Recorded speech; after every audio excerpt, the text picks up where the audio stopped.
And I have said that Nick is welcome to speak because he said no, but I'm happy to change if he's changed his mind. Yeah, but at the item if that's all right. Yeah. Right. Sorry. We will go to Orake, to Tahuna Toria, and Waiheke and the Inner Gulf Island Shoreline Adaptation Plans. We have Paul, Sage, Marissa. Is it Mark? Oh yeah, I can see Mark online. Kia ora.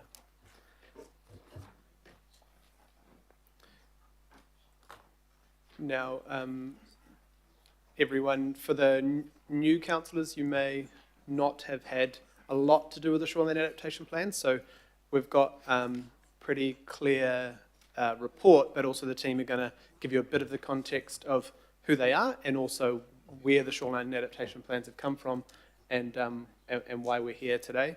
But we'll be brief, but if you have questions about the entire program, we could take some of that offline, so we'll try and focus on these reports. Kia ora. Ata Maria. Thank you, Chair. Good morning, Your Worship. Good morning, councillors. For those that I haven't had a chance to meet more wholesomely, ko Paul Kleinak Tokawingawa. I'm the General Manager of Engineering, Assets and Technical Advisory. So I'm joined by Larissa Clark, Sage Vanel, and we also have Leanne Lucas in the seats behind us, should she be required for any questions that we receive. So just a bit of scene setting before I pass over to Lara for the presentation. This is not a new discussion. We've been to this committee or the previous committee in respect of 18 shoreline adaptation plans previously. These are the last two plans in the series of 20, so it's quite a milestone to complete this work. For the new members or new councillors, we're also hoping that this isn't an unfamiliar conversation because of your involvement via local boards previously or engagement with some of the community events, hui or wānanga that we've had in support of these shoreline adaptation plans. Like the other 18 plans that we brought to this committee for approval, they come with local board endorsement, mana whenua iwi partnership endorsement as well. And I think because we're at the end of this work program, it's worth reflecting that what we're completing today represents the most comprehensive conversation that Auckland Council has had in respect of coastal adaptation with our iwi partners on their rohi, via numerous hui and wānanga, and importantly with our communities as well in the various coastal communities at times that suit those community groups and those stakeholder groups. So a lot of effort and time has gone into quite detailed and at times very granular discussions to bring forward and inform the work that you're going to see today. With that, I'll pass over to Lara and we'll be available for questions. Kia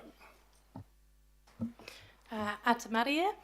It's great to see so many familiar faces and people who I've spoken to with our local board level shoreline adaptation plan discussions.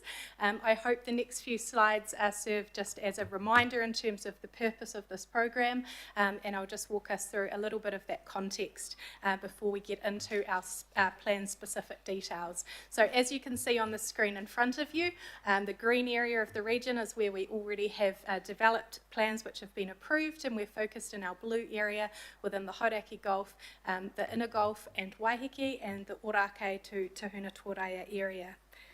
So first of all, just a reminder in terms of the purpose of our shoreline adaptation plans.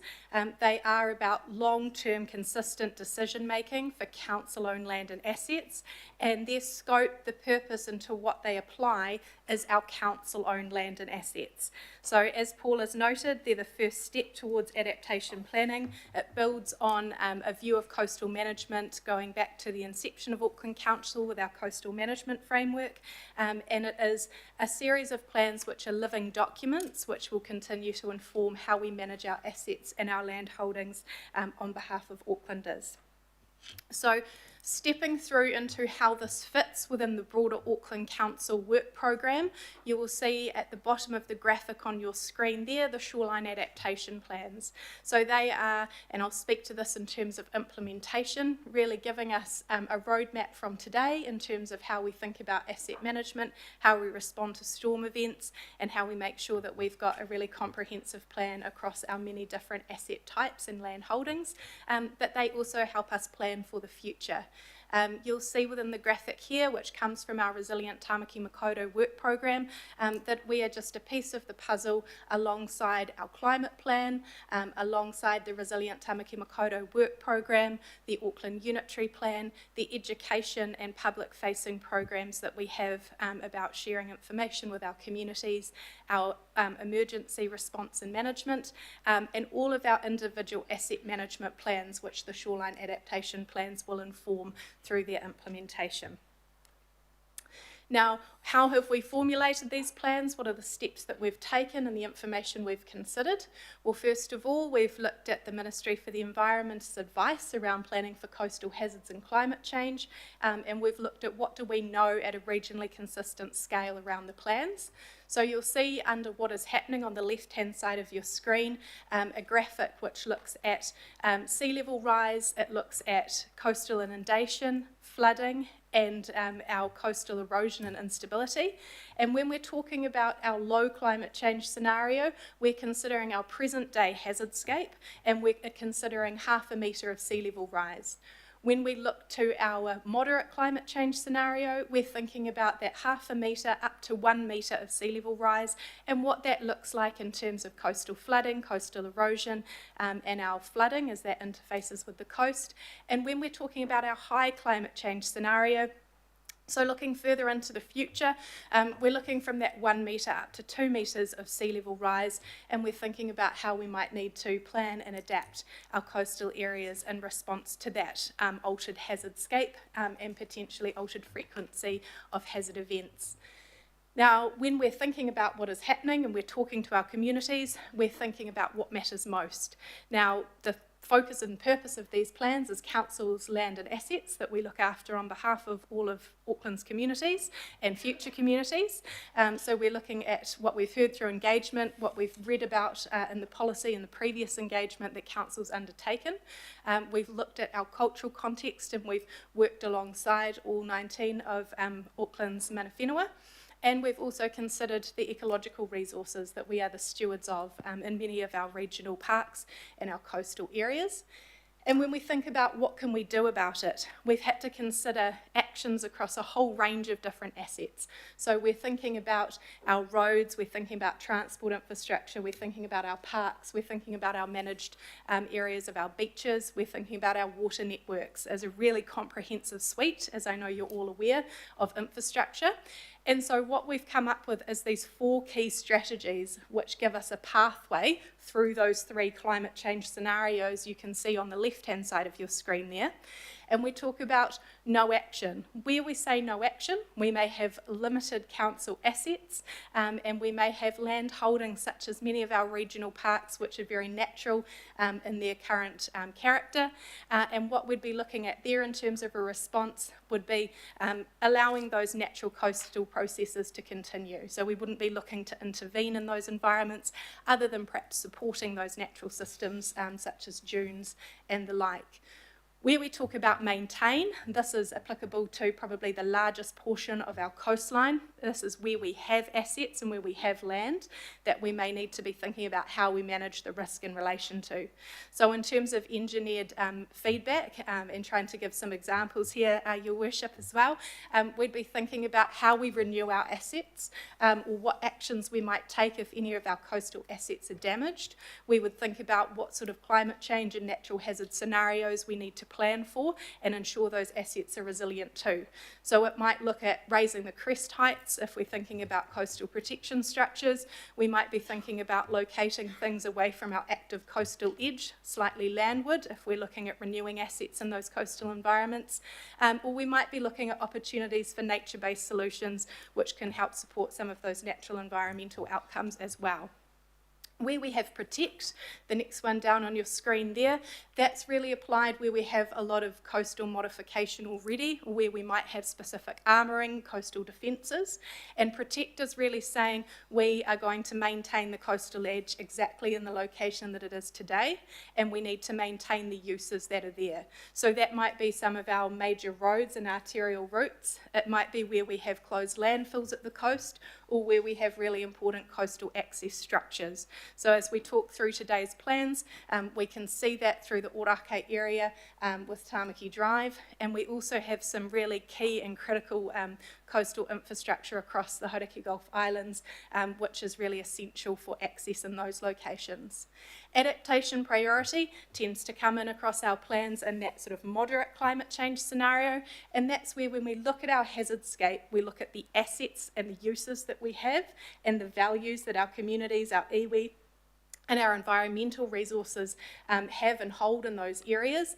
We can see that there's a need for further discussions to see whether we invest in further protection or to look at whether we actually need to start moving some of these uses away from these areas, or whether it's a bit of a combination of those things, that we can protect some particular uses and assets, but we might need to think about reimagining the way that we use these areas. So those are our 4 broad strategies that we use to respond to our coastal hazardscape, taking all of those things in the middle into account.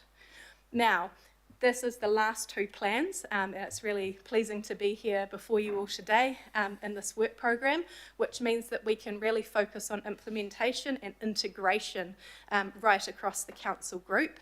So primarily in that first instance, we're looking at better decision making from now, how we integrate and reflect the direction that we've got in these shoreline adaptation plans into our operational maintenance and how we respond if we have damage to our assets or they come up for renewal, how we align with some of our local parks plan making processes and how we think about our engagement with the community about the future use of these spaces, and very specifically for our department, how we weave this into our coastal renewals program, where we're looking after over $1 billion worth of coastal assets across the region. How are we going to make sure that we provide the best future for those assets and for the users of them? Now, the next, I guess, piece of that puzzle is in blue there, priorities and actions, and thinking about budgets into the future. And what we really need to look at here is integrating into many other processes across council, and that slide I showed you with all of those various different pieces of the puzzle. What can we do to make sure that we are doing this in a regionally consistent manner, that we are thinking about how we do this in terms of prioritisation, and that will involve the need for some pilot case studies to see how we do this and how we work in a really integrated manner, and what are the actual funding implications in some of the difficult decisions that no doubt we'll be back speaking to this committee about in the future. So with that sort of program overview, I would now like to move to each of the individual plan areas. Coming first to the Orake to Tahuna Torea area, and I'll just give you a few highlights and then we'll move to Waiheke and then really pleased to take questions. So for our Orake area, we've obviously got, it's at heart of our central area. We've got lots of incredibly highly valued areas from the Pānau Rose Gardens, Takapara Whā, all the way west around Shore Road. We've got Whenua Rangatira, Okahu Bay, Mission Bay, Kohimarama, St Heliers, and coming round to the more secluded bays at the mouth of the Tamaki Inlet with Karaka Bay and Tahuna Torea there. We've got key coastal infrastructure. We've got Tamaki Drive, probably one of our sort of premier waterfront areas, and we've got an awful lot of water infrastructure and transport infrastructure which serves these areas and communities. The engagement that we've undertaken, we've had lots of very well publicly attended events within the Orake and Waitemata local board areas, really great support from our local board in that area, and a really passionate community who are keen to be involved in further conversations about adaptation, who want to see action in terms of what's happening and managing their assets at the moment, and really keen to see how adaptation can be a broad community discussion. This area has got a number of pā. It includes the mouth to the Tāmaki estuary, so we've had interest and kōrero cultural context shared from a number of iwi across the region. Obviously, we've got Ngāti Whātua Ōrākei's keen interest in whenua rangatira, and we've worked alongside Ngāti Whātua Ōrākei in the development of the plan and looking to recognise and continue that relationship. I'll also acknowledge here with Ngāti Pawa that since the plan was developed, we've moved from a settlement bill to a settlement act, and so in terms of living documents, that will be reflected in the updated plan, and just to acknowledge that there's a wide cultural landscape here. So as I noted, local board feedback has been really key as well, and we've had a lot of I guess, strong support for where we have protect and acknowledgement for where we have adaptation priority within these areas, and the plans are really reflective of that with the board's endorsement. Now, coming through to our Waiheke area and the Inner Gulf Islands, again, here we have two regional parks, one on Waiheke, one Motu Korea, Browns Island. We've got numerous local parks, and many of those are our beach reserves, so highly valued beach environment, both for the local community and for visitors to the island.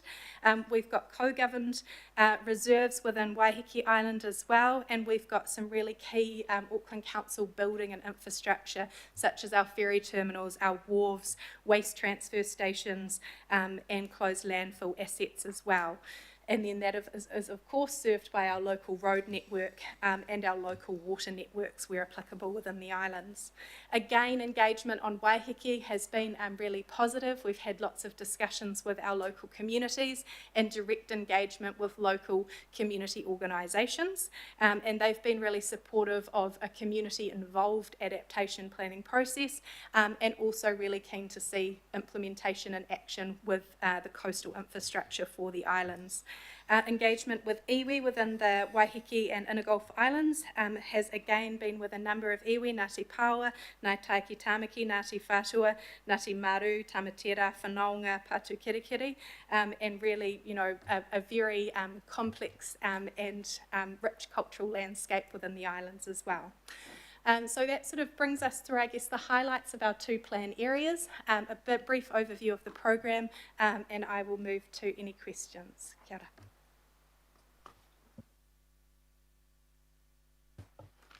Kia ora. Thanks so much, Larissa. Awesome work again, and I think that's pretty clear at the end of a huge program there. Do you have a question, Deputy Mayor? Oh. Okay, cool. And Mayor Brown, do you have some questions? First of all, thanks for your outlining and perspective at the start. I know this is at the end of the whole lot of them, but it's taken me quite a few to get to come to grips with really what you've done, because it presents us several kilograms of detail, and I'm getting more of a. And I thought your opening was pretty good, and perspective is one of those things I've been asking for a little bit, and so that was quite good. But when we come down to the next steps will be when we do something. And can you come back with that slide that shows the next 100 odd years and in various waves, if it's possible? Because it's good to write a report now, but we're going to have to spend some money at some stage or other. And we already have spent some money in some stages. They've got an unbelievably expensive wall around West Haven, which actually floats up and down and survives during a tidal lift of 3 metres. And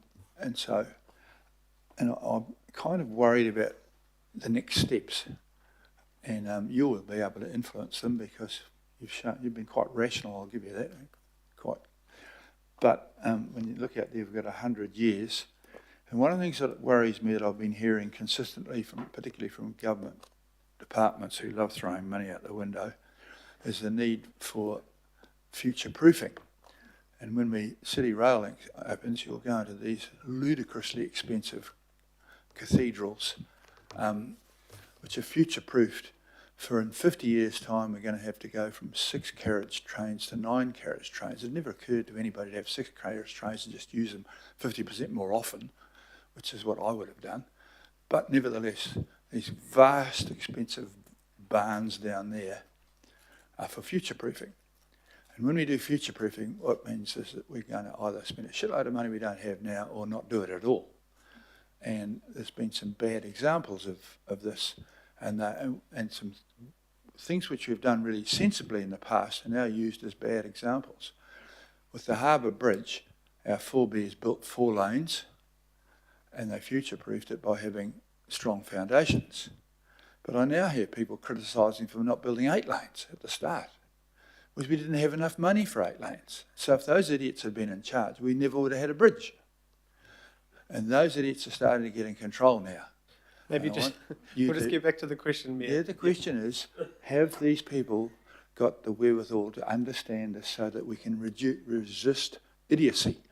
Another example at the moment right now is the most needed piece of infrastructure in New Zealand is the rail from 21 kilometres of rail out to Marsden Point, which whilst it's not in our city, will have a huge impact on our city in a positive way. And that should have been built now at a price of $250 million. But somebody said, oh no, we've got to prepare for 2 metres of land rise, which won't happen for over 100 years. And so they've prevented it from happening because it's too expensive. But if they did it, even if that one at the 2 metres rise, at that stage it's 1.5 metres above central Whangarei. So the people from Whangarei would have to flee Whangarei and stand on a railway line, which doesn't strike me as a particularly sensible solution to all this. I think we So definitely I'm sorry I'll go on with my examples, but without those examples you can't answer the question. How can we ensure that you are going to guide us to rational expenditure rather than future-proof nonsense which we can't afford for? the team have a very good answer to this. So, Kia ora. I think that's a really poignant question, Your Worship. Thank you. I think we do have a few examples, hopefully, which are seen in a positive light within the Auckland region. If we think of the causeway for the Northwestern Motorway, I guess what we're thinking about when we're thinking about planning for the future, we're planning for all of these, you know, the potential for climate change, the potential for sea level rise. It does speak to the examples that you gave. What can we afford today, but how can we make sure that we don't set ourselves on a path dependency in adaptation language so that we have no choices in the future? So how do we build a piece of infrastructure like a road at a level which is resilient to our current climate, which is going to be, if we're thinking, you know, it's a 100+ year piece of infrastructure, able to be adapted with upstands, able to be adapted with further modifications to withstand what we might envisage over that time frame from a climate change or increased storminess and coastal hazard perspective. But then how could we build on that again in the future so that we don't spend money that we don't have today preparing for a situation that we might not encounter today, but we set ourselves a foundation for change. A really important piece of the program will be thinking about signals and triggers for each of our different types of infrastructure across the region and how we work with those asset owners to say, if we are seeing our natural environment change, what are the engineering responses that are most suited to that particular type of infrastructure, and how do we start to sort of embed that in our asset management processes and hopefully sort of educate all the professionals that we're working with in the engineering community and our consent processes to say, this is an acceptable solution today. We keep these processes and these pathways open for the future, but we are being financially responsible in terms of what we design today. Well, that's one of the best answers I've heard for a while. Very good. So if it's going to come up 0.5 metre, what you're saying is we should build 0.5 metre, but do it in a manner that could be made to be 2 metres in another 100 years. That's a very good answer, and unfortunately that's not the way we've done everything, but if you people stay and keep that in front of everything for the planners and everything else, I shall be very pleased. Thank you very much for a very good answer to a long and most important multi-billion-dollar question. Can I just add as well, through the chair? don't ruin it though. And a very a very simple, I think, piece to add here is the shoreline adaptation plans inform the coastal asset management plan for Auckland Council, of which we've just prepared and refreshed. And it's the asset management plan that guides some of the sensible thinking the asset management plan that you've spoken to, including things like better value projects principles that we're including as well. So the shoreline plans exist as a body of information to inform the asset management plan. The asset management plan ensures that we make the right decisions at the right time for the right reasons. And it's not all about building, it's not all about repairing what we own. It's not all about renewing what we own. It's also about considering, do we still need those assets? Can we live without those assets? And there are discussions happening at the moment on a more frequent basis around removal or demolition of assets that we would otherwise have sort of, without thinking too much about it, they're in a pretty poor state, so let's rebuild them. The questioning now is, why were they built in the first instance? How have they been used? How are they currently being used? Do we still require them? And if we were to spend the money on renewal, it's not just the upfront cost of renewal, it's that consequential OPEX discussion that we need to be thinking about as well for the next 30 years of renewing, repairing, maintaining. So, Well, thank you for that. He didn't ruin it. That was even better. You should ring up the Navy. That we're They going will to be spend calling billions us. of dollars to protect the wharf so they can anchor before they sink the boat on the nearest reef. That's a very good thing. The last bit there, when we talking about, because you'll be interacting with various consultants, and I'm a great believer in visiting people who've done something sensible. And whilst I think if I was going to do anything about an underground train, I'd send you all off to China. But in terms of what we're doing, we should go and have a look at Holland, because most of that place is already under seawater level now, and nobody is dying. In fact, they grow tulips and other things there. And so I would suggest that we visit Holland at some stage or other, because they're already 100 years behind or ahead of us in terms of the water's come up and sunk them, but they're still there. You land at the airport 4.5 metres below sea level, and it's actually, you don't land on a flying boat. So there must be some tricks. Thank you very much. I thought it was very useful. Kia ora, thank you very much, Mayor. Councillor Turner. Thank you. No surprise you haven't convinced me, but rather than waste your time, I just want to make a couple of questions so that when I make my presentation, mainly for those people who weren't here last term, they know that I know that my facts are right. When you talk about our and talking to everybody and all this stuff, you're actually only talking about our council and Crown-owned land, correct? And when we see the maps up there which show the shoreline area and there's a red line all the way around it, it should actually be cut. It should actually be a dotted line, because we're only talking about certain aspects, correct? And would you agree that that means that we don't have the same financial drivers talking about our land as the private sector would have talking about their ramifications? Through the chair, I think Councillor Turner, you raised, as you always do, a very pertinent question there around the focus on council land and assets only. I think this is something that we've heard consistently from our communities throughout the program, that there is a need to consider all of those other interests in the coast, the privately held land as well. And I guess that's why I was really keen to include that slide from the Resilient Tamaki Makaurau work program as well, to say that while the focus of this has been on, I guess, the stewardship and the responsibility that council have to look at council-owned land and assets, and it was that very first step, there is that strong voice from our communities, and that need, which is, very much understood by our sister departments across council, to have those conversations with the private sector and with our private landowners, and those are decisions that do need to be made together. So I agree with you, certainly. Thank you. And then at the last meeting, the Mayor asked the same sort of questions and had the same sort of concerns about future costs, which I agree with him. But he talked about any private people who were gaining betterment from our actions, that they should be paying some of the bills. He also suggested, if I remember correctly, that the private sector, we can't do stuff that benefits them, And your response to that was, all the land outside of this scope, our plan, which is only a guide, we've labelled it no intervention, correct? You've got a blanket label over all the other areas of no intervention.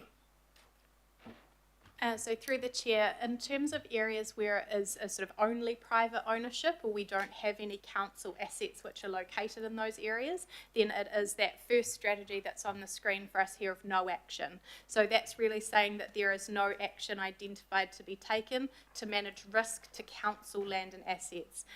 But certainly your point inferred that there may be actions needed to manage private interests in terms of climate change and coastal hazards. That may well be the case. And in that case, if they go for resource consents, etc., which cost a lot of money these days, our staff would have to view it, even though this isn't a statutory document. You told us at the last meeting, council staff have to take it into consideration. So they'd have to approach that resource consent application with the view that the overlying strategy at the moment for the private sector is no action, correct? Through the chair, so when we're going through resource consent processes, there is a section in that, the Act that applies to that process which allows for the consideration of other plans or documents that might be relevant. Obviously, as a region, we have numerous plans and documents. We have area plans and the like which might need to be considered. The shoreline adaptation plans may be identified as something that could be relevant, but when we read into them, when we look at the purpose of those plans and what was considered in terms of when they're developed and that focus on council land and assets, then the person undertaking that statutory assessment in that resource consent setting would need to then weigh whatever that plan is telling them accordingly. Okay, thank you. Last question, first new and the only new question. In my working all through the natural hazard standards and all that stuff, we are using the worst case scenario as our base decision. Like you have given 3 scenarios there, but we're using in our thinking with everything we're putting together the worst case scenario. Is that correct? So in terms of what we've considered for the shoreline adaptation plans, what we're looking at is really how our coastal environment may change. We need to consider a particular scenario so that we can actually look at maps and we can talk to our engineers about what might be feasible in terms of different structures or the performance of different assets in that kind of a climate scenario. So we've had to make some decisions about the scenarios that we're thinking about when we have those technical discussions. But what we're really driving at with our shoreline adaptation plans is that they are responsive to the change we see occurring. And so in response to the Mayor's question earlier around the need to develop those signals and triggers for different types of infrastructure, the need to change through these scenarios and the need to take a different pathway will be dependent on the change that we physically see in our environment. So it's not necessarily about taking a worst case or a best case, it's about saying what does change look like, and if we reach this point in this scenario for change, our low, moderate or high, what is the action or the pathway that we think that we might need to take here? So when we look at the flood prone map and all that sort of stuff to do with the other subjects, those maps have been generated by the computer on the worst case scenario. The maps we're watching here, the indentation maps that you can get, which show the indentation, which show the indentation zoning, are they based on the worst case scenario, the top level?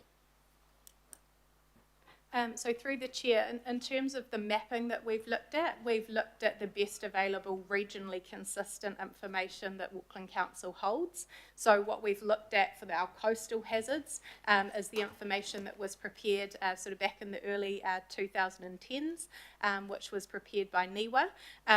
Through, I guess, the last 10 or so years of storm events, that coastal storm inundation, we've had some coastal storms which have helped to demonstrate what the extent of that looks like. And then we have the ability to choose different layers in our mapping and different scenarios for sea level rise. So that's the way that we can, with our technical experts, sort of look at what those different scenarios look like and really understand what kind of actions we might need to take for different types of infrastructure and uses. Thank you very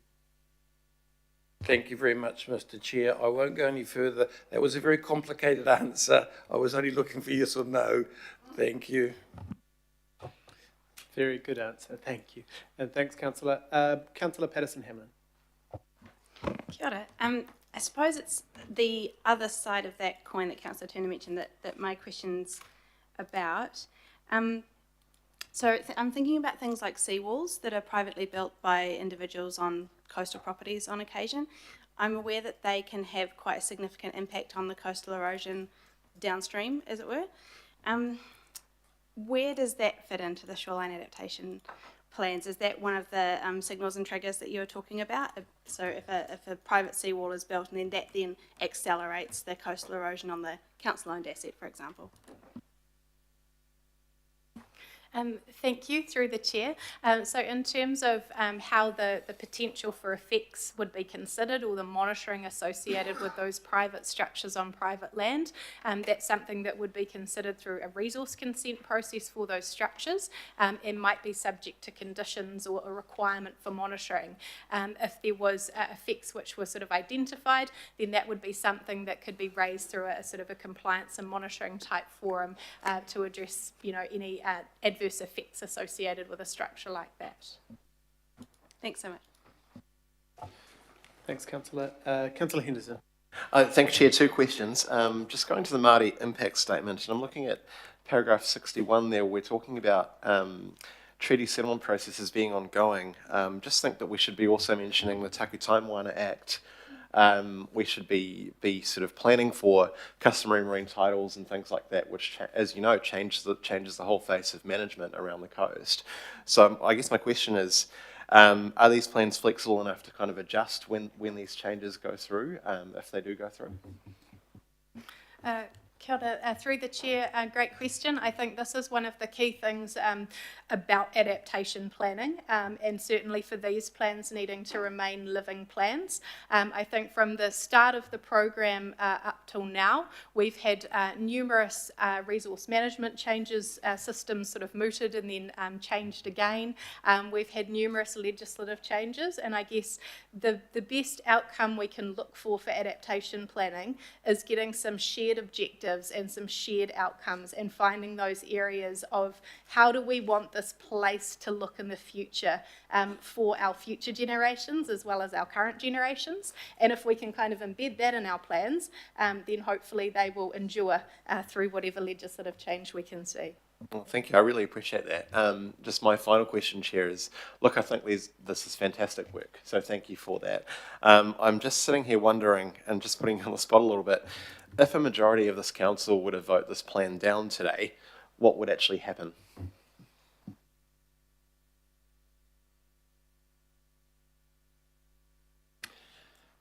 Through the chair, I think that would need to be carefully thought through. And I think it would need to be carefully thought through. And I think we've spoken to this with some previous plans around an acknowledgement of community engagement, stakeholder engagement, iwi partnership engagement, and endorsement. Yeah. Local board engagement and endorsement. So, I would like to think that we wouldn't find ourselves in a position where it'd be voted down when we reflect the role and responsibilities of our local boards and where they sit with being able to drive and direct decision making like this. Also honouring that commitment with our iwi partners. That's not a scenario that we've thought about. Right. The implications of that would be ultimately to understand why it was voted down, to have a conversation around what would need to be amended, changed, revised to bring it back to this committee. So just to sort of put a fine point on it, so you're talking about a lot of work with stakeholders and a lot of time and also expense. So that would potentially all go out the window, and you might have to start again, or at least partially start again if the committee were to vote down. That is correct. Thank you. Thanks, Chair. Kia ora, thank you. Oh, well, got more questions. Councillor Lee. Thank you.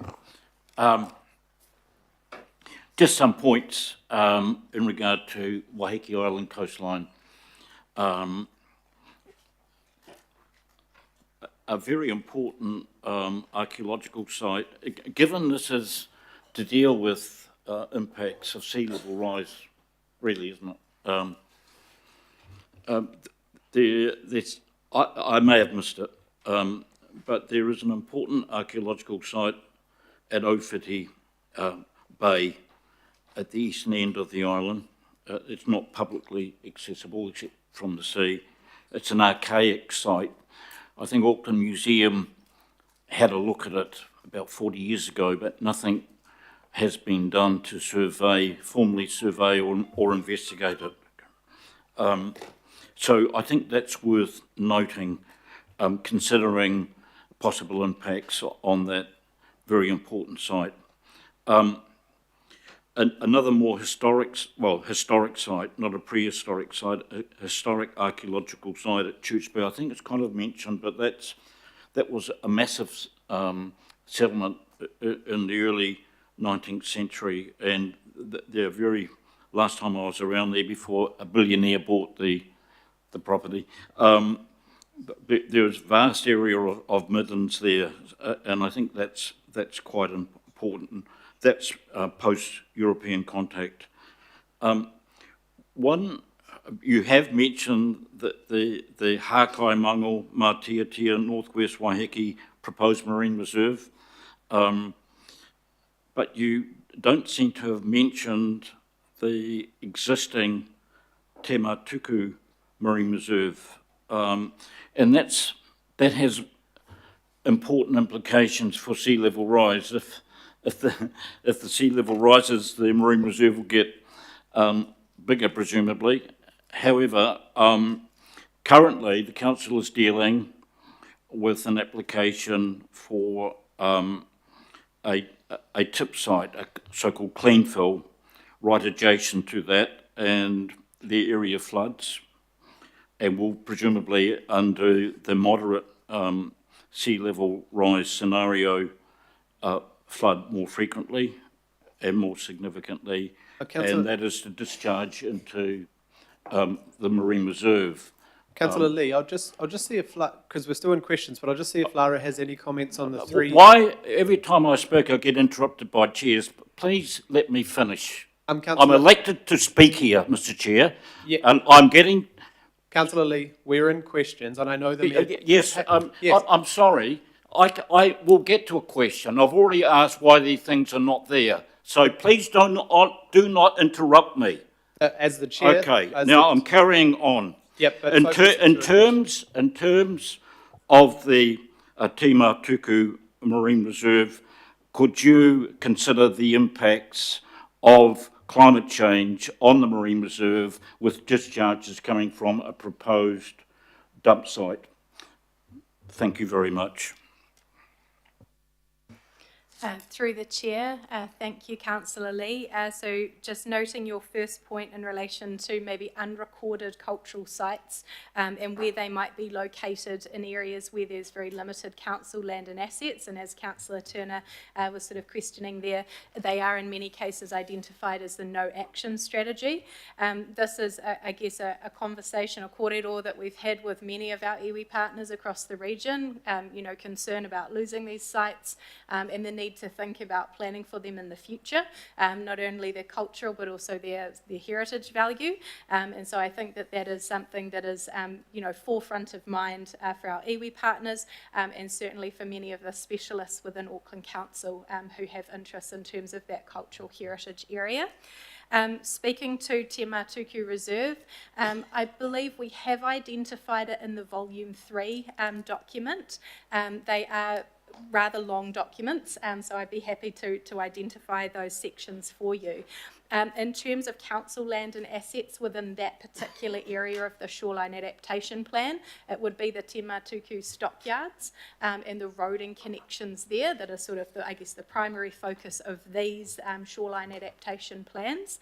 And so in terms of thinking about climate change and sea level rise impacts on the wider marine reserve and the values of that marine reserve, as I said with the cultural heritage, that's something that numerous communities around the region have raised, where there are really important ecological environments. And there's some really key concerns for how they behave with climate change and how we can support those values and make sure that we manage land uses, and that might be more of a unitary plan or Hauraki Gulf Islands district plan function, but also how we can plan for and support those environments. So that's something that we can certainly continue to explore through implementation of the plans and work with our highly skilled ecologists across the organisation. Thank you. Kia ora, Councillor, thank you. Councillor Sayers. Yeah, thank you, Chair. Just through you, I think this is probably in the context of I asked this question in the context of P20 being kind of an active thing that's underway now, the consultation process on that, and us approving this kind of final step of your shoreline adaptation plans, because I think it's really a clarification question just for the public who might be listening in, because I think they get can become confused from messages I'm receiving between the maps that show potential inundation areas or flooding in a storm event or in the future, and that ending up on their LIM reports, and they've never seen their property have an issue before, so they're just querying around that. So what is the relationship, I guess, between that P120 process that's happening now for a listener and what we're talking about in the general, all of them, the adaptation plans and those maps that might affect their property, and specifically if they haven't witnessed anything on that property before? Through the Chair, thank you, Councillor Sayers. I'd just like to acknowledge that we have Leanne Lucas and also Mark Tamora online from the planning team, so they can speak to the Plan Change 120 aspects. In terms of the shoreline adaptation plans and the mapped information that our team has relied on, that is the mapped information that you can find online on Auckland Council's website through the GeoMaps viewer. And as I've detailed in response to other questions, there's lots of different scenarios from our present day hazards or hazard scenarios, including different increments of climate change and sea level rise. And when we talk about it in the frame of the shoreline adaptation plans, we are looking at the scenarios that you can still see on the screen at the moment, the low, the moderate and the high change scenarios when we're thinking about the strategies that we propose in these documents.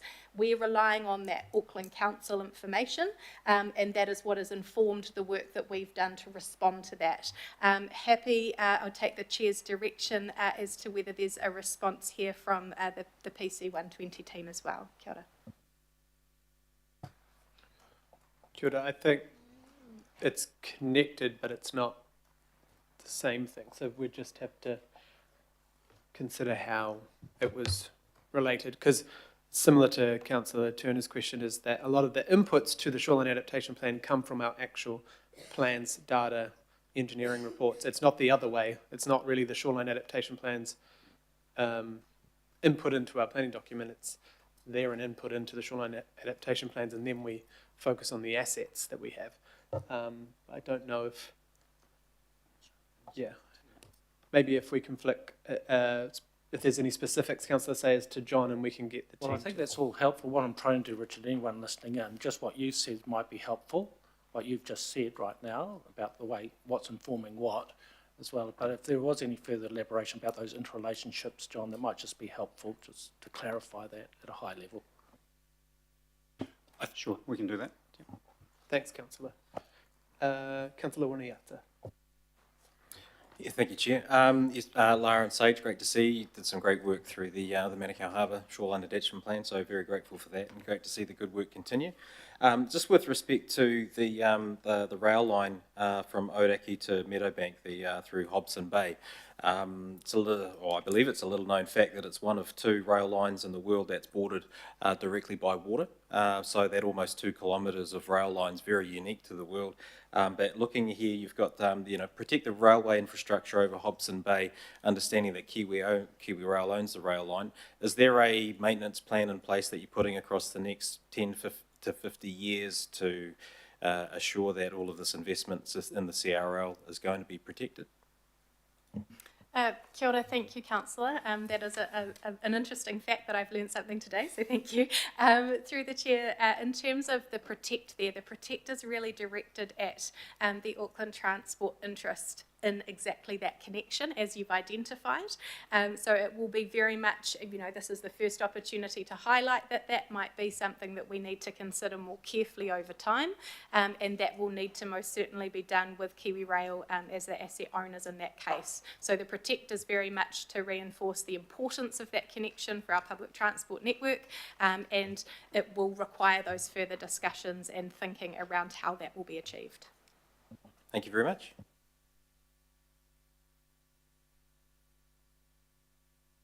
Sorry, Councillor. Councillor Baker. Oh, you comment. Okay. There's no more questions. I'll get you all to step back, but thank you very much. Chair, just quickly, if I might, just an acknowledgement as we come to the end of the shoreline adaptation plans. Obviously, the work that Lara and Sage have invested in this work program, and it is a vast commitment with a lot of after-hours engagement. Also, just wanted to acknowledge Dr. Natasha Carpenter, who couldn't be here today, so having some medical health issue challenges at the moment. So she would have loved to have been here to see this out. You've seen her through the last 18 plans, so just an acknowledgement and a big thanks from me through to the team. Kia ora. Kia ora, thank you. Deputy Mayor.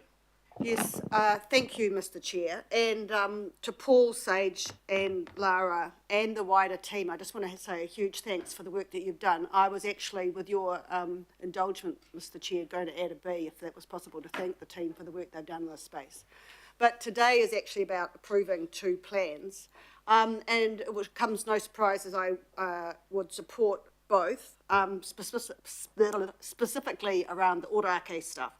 I mean, the importance of Tamaki Drive as an important transport corridor, the 46 kilometres of water pipes and the pump station at Ōrākei Domain is one of the busiest pump stations in the region and is important for our infrastructure.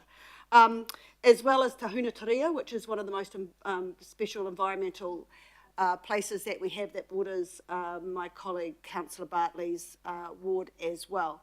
I noticed that this is actually on public land, it's not private, and I think that's important, and you've covered that well.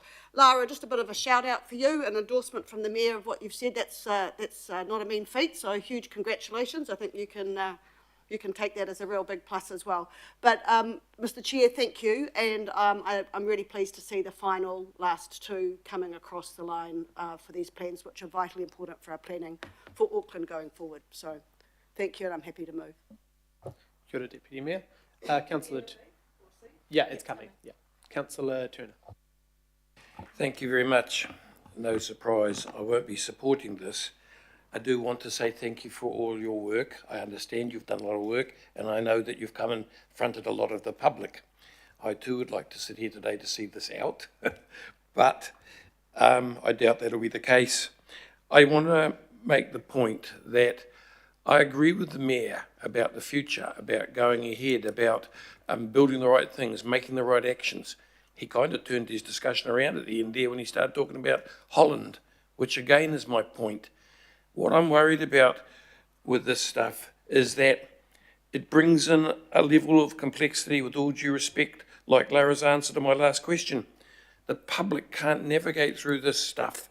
And by the time we get to a point where this gets to private land considerations, they'll spend more money trying to get consents and debating all this data we compile than they will doing actual intervention of any sort.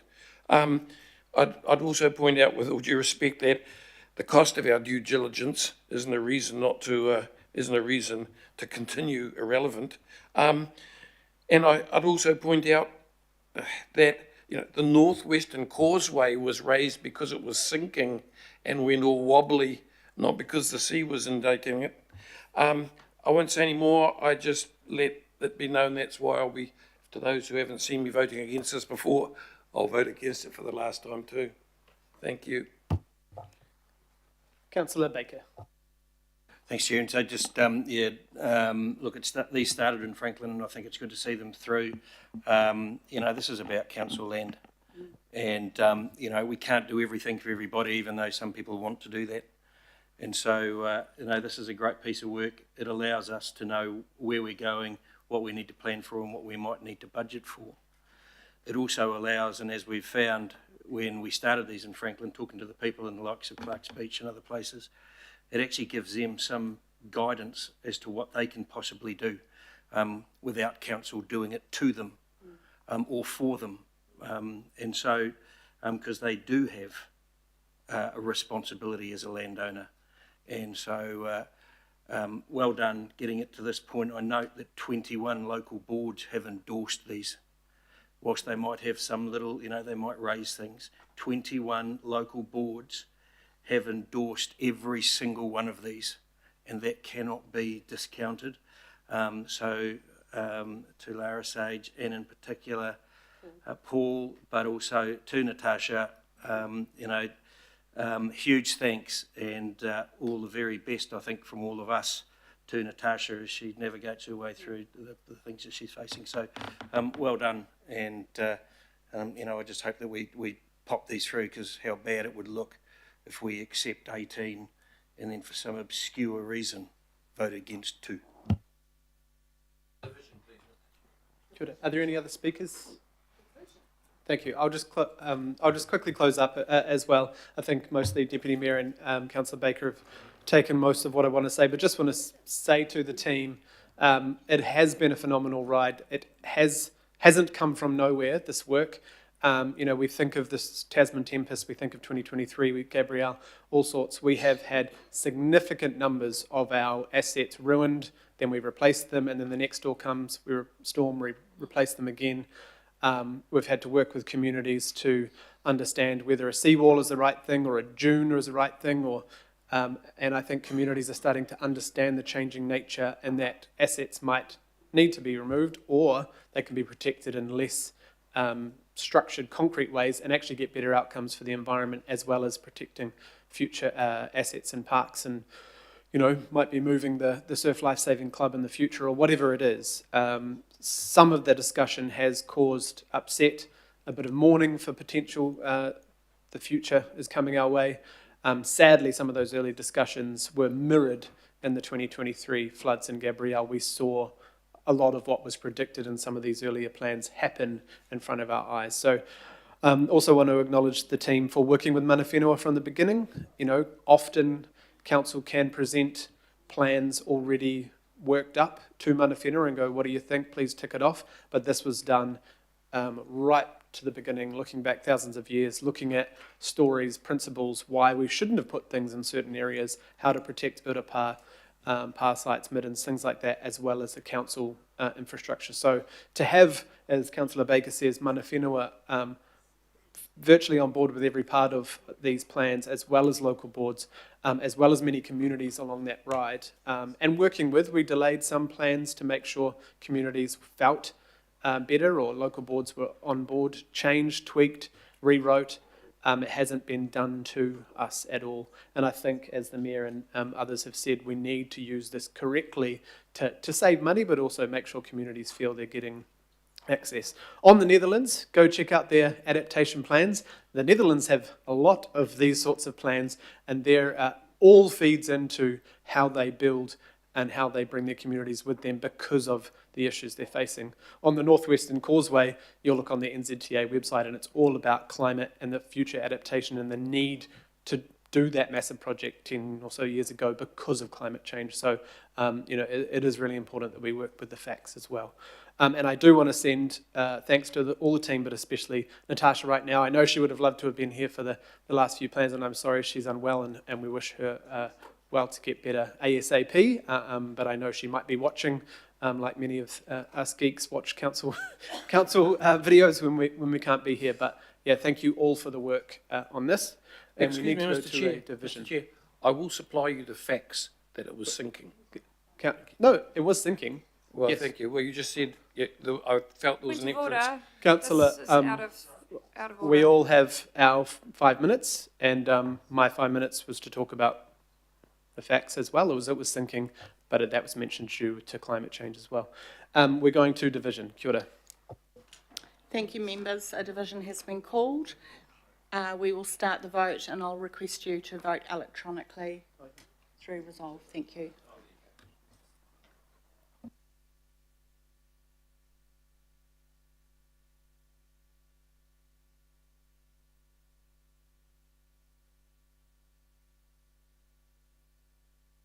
Some elevator music.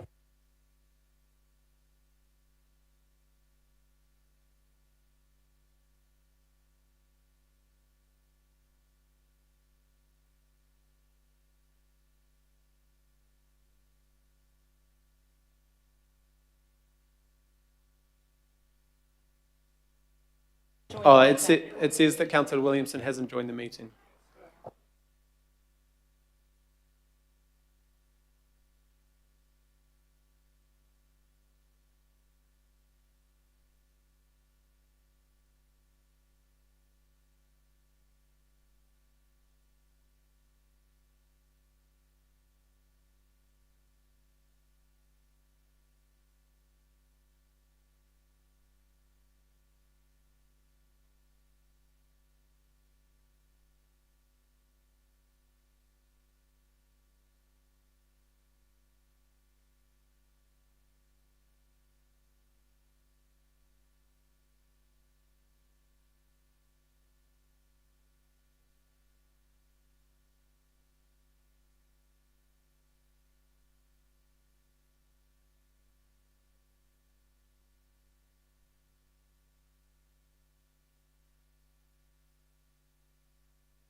So just to clarify, if you have provided us with a manual vote, it will not show up here, but when we announce the decision, it will show. We have the mayor and we have councillor Watson. Do we have councillor We have Lee? the mayor and we have councillor Watson. So we don't have councillor Lee yet, so we'll just wait for that, thank you.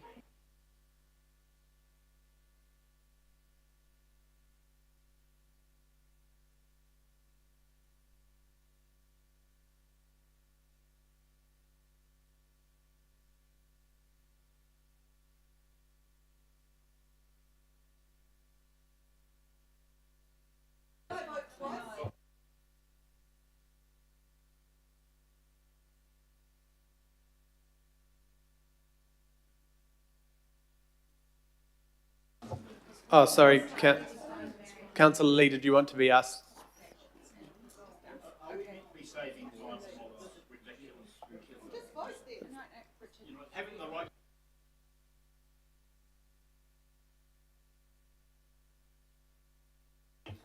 Councillor Lee, that's out of order. We're in a division.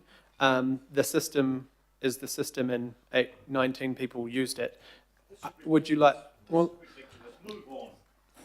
Councillor Lee, are you going to vote for or against, or are you going to abstain? Well, I would have no idea. I mean, thank you. That's, Councillor Lee would like to vote in favour. Thank you. So that decision is carried 19 for and 1 against. Thank you. 19 votes to 1. Thank you all very much for that. Right, shall we just have a 5-minute bathroom break?